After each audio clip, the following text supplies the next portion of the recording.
All right, hi gang. Today we are going to attempt to make a pie dough, and we had a slight malfunction on the first tape, but that's okay because now we're rolling. Okay, so we're going to need some things here. This is for a 9-inch pie crust, so you can also make an 8-inch pie crust, and that'll work as well. So on the recipe here, we're going to do 1 1/4 cup of flour. So you want to have that ready. I've got my flour ready. You want to have 1/3 of a cup of Crisco. So I've got my 1/3 cup here ready to go. And then you want to have a glass of water that has some ice cubes in it. So it's important that you use ice water. Okay, and I've got my tablespoon in here ready to go, so I can use that. And then we're going to use a little bit of salt. Okay, so now we can get going. We're going to have a bowl here, and we've got our pie cutter, so you're going to need both of those. All right, we're going to dump our 1 1/4 cup of flour. We'll get to that. And then we're going to use our 1/3 cup measuring spoon here, or cup, whatever you call this thing. And you're going to start getting your Crisco here. I'm scooping it a little by little. So now we're going to press it in here, so that's important. You're going to press this down in here with your knife, and then you're going to cut it off here. So smash it down in there, good. So now we have approximately 1/3 cup, and we're going to use our knife here to scoop this out. And you're going to get as much of it out as you can, so you know that you put in 1 1/3 cup. This is the easiest way for me to measure it because it comes out easier than using a measuring glass or one of those things. Okay, so now we've got our 1/3 cup. I'm going to get rid of that spoon there. We're going to use our tablespoon because we need a little extra. It's 1/3 cup plus a tablespoon. We want to get kind of a heaping tablespoon. So like that. And we're going to put that in here.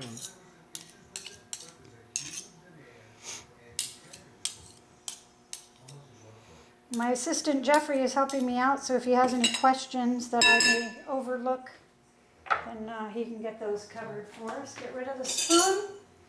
Now we've got our pie cutter. We're done with our Crisco. Can get rid of that. We've got the pie cutter. So now we're going to start cutting the Crisco into the flour. And while we're doing that just a little bit, I'm going to add the salt so that I don't forget. So we're going to do a little bit of salt. I just put it in my hand like so. Measure about that much. I'm trying to follow you here, but you're kind of making me chase you around.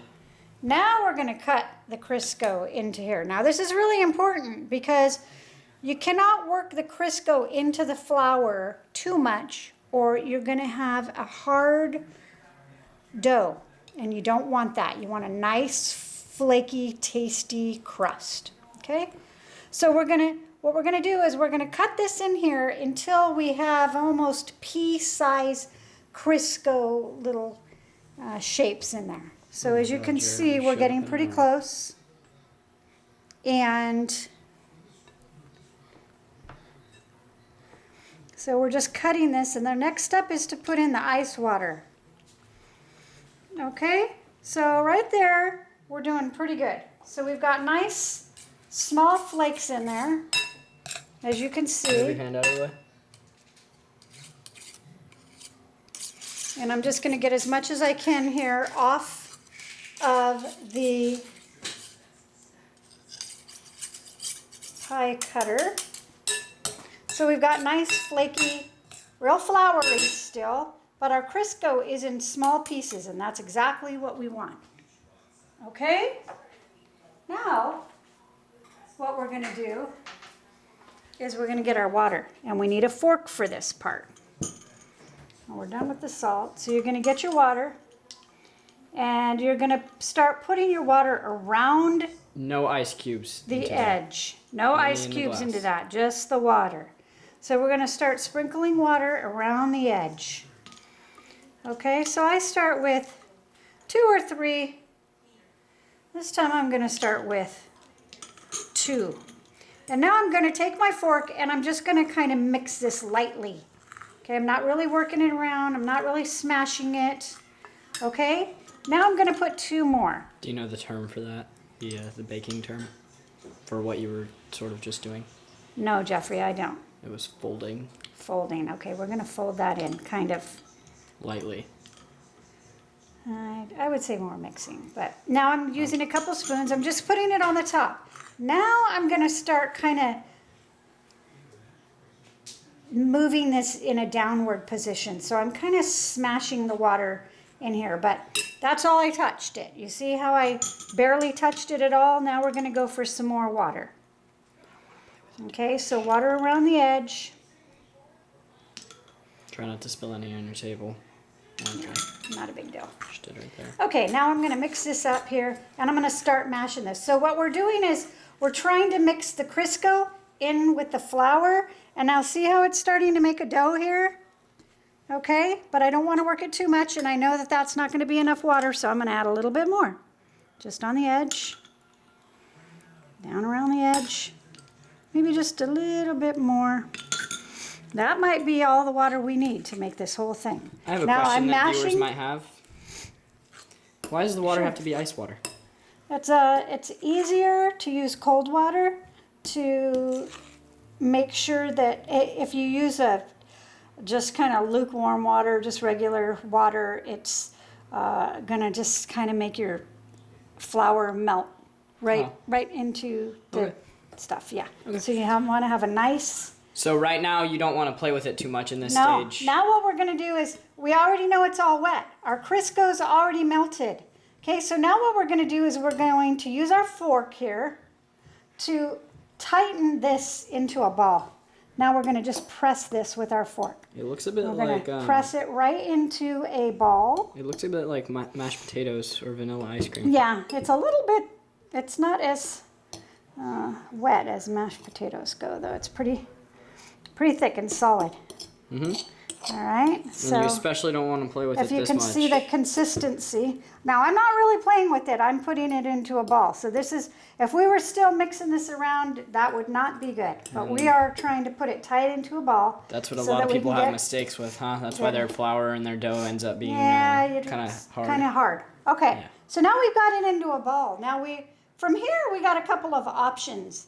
It's a little easier to roll out if I were to grab this and put it in a ball on my breadboard here, on my there cutting you go. board. Thank you, Jeffrey. So that, Breadboard. and then what I would do is I would take a piece of saran wrap and I would wrap it around my ball and then kind of make it in a tight ball, not rolling it or anything, but just kind of pressing it. And if you put it in the refrigerator for a half an hour and pull it out while your dough is cold, it's a little bit easier to roll out. Is it? But in this case, I'm not going to do that because I have a lot of practice making the crust, so we'll see how I do. So this over here, we're going to step over here and we're going to use a little flour.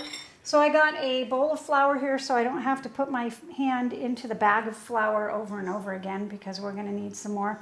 And I'm just going to put a little bit on here. Or in And our I'm- case, the jar. In our case, a jar, right. So I'm gonna put a little, I'm gonna just roll this chunk right down on here.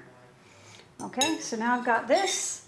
I'm gonna put a little flour on this, and I'm gonna start to move this down. Pat it down. We don't want this to stick to our hand, so we can put some flour on here, enough to make it so where it's not sticking, okay? So you're gonna put that in there. It's gonna kind of look like a pie dough. Now, see how nice and round that is? That's because we were packing it down into a ball in our bowl, and we didn't have to work our hand or anything. We were just using our fork, so we weren't working it at all. All right, so now we're pressing this. We need a little flour on our rolling pin. So we're gonna just get that around like that and rub that right into there. And now I can start Oh, hang on. I got a good angle on here. rolling this. It's nice and loose on the bottom. You can tell if your pie crust is going to be moving with you, it's definitely not sticking to the bottom. Okay, so now we're going to put a little bit more on here and we're gonna take this and we're going to flip it the other direction so we can roll it out both ways. We're gonna put a little bit more flour on our rolling pin. We're gonna try to keep this in a circle shape so it can go into our pie pan. You want to talk about the thickness of it a little bit? Normally I would have the pie pan over here so that we could make sure it fits. Oh, do you want me to go get it? So, no, I think we'll be okay. So, we're gonna do this, we're gonna keep rolling this, and I'm rolling it lightly. So see how my rolling pin keeps going around? I'm just rolling it lightly. Now I can tell here that my dough is kind of sticking to my board right on this side, so I'm gonna wanna flip this over. So we're gonna put some nice flour here so we can turn this over and this side won't stick. And I can easily just pick this up, roll it, go slowly, and I can put a little bit more flour underneath there, and then we'll do that. Okay. And we'll just keep making this as big as we need it.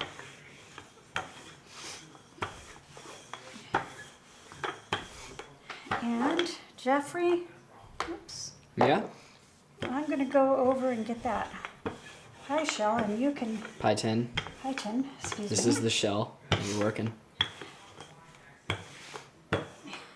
Any words for us? I think that's looking pretty good, and You I wanna will be talk about- right back.